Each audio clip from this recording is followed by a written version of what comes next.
ఆదిలాబాద్ జిల్లా తలమడుగు మండల కేంద్రంలో డాక్టర్ బిఆర్ అంబేద్కర్ విగ్రహావిష్కరణ కార్యక్రమం ఘనంగా నిర్వహించారు. ఈ కార్యక్రమానికి ముఖ్య అతిథిగా మంత్రి వివేక్ వెంకటస్వామి హాజరయ్యారు.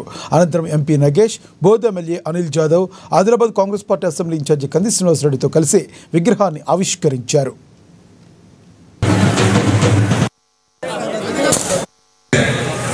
ఏదైతే గొప్ప మనసుతో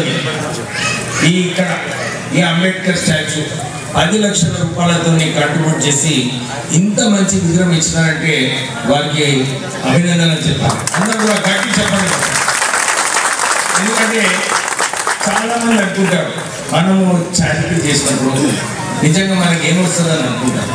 కానీ నాకు వచ్చిన ఆ బెనిఫిట్ ఏదైతే ఉన్నదో ఒక్క ఫ్యాక్టరీ నుంచి ఇన్ని ఫ్యాక్టరీ పెట్టానంటే కేవలము మంచితనము, ప్రజలకు సేవ చేయాలి, ప్రజలకు మేలు చేయాలి అని చెప్పి మా నాన్నగారు ఏదైతే ఇప్పుడే అనిల్ యాదవ్ గారు చెప్పారు, సింపుల్గా ఉంటారంటే నా గొప్పతనం ఏం లేదు. మా నాన్నగారు వెంకటస్వామి గారు నేర్పించిన విలువలు అన్నమాట. వారు నేను ఫ్యాక్టరీ పెట్టినప్పుడు నాకు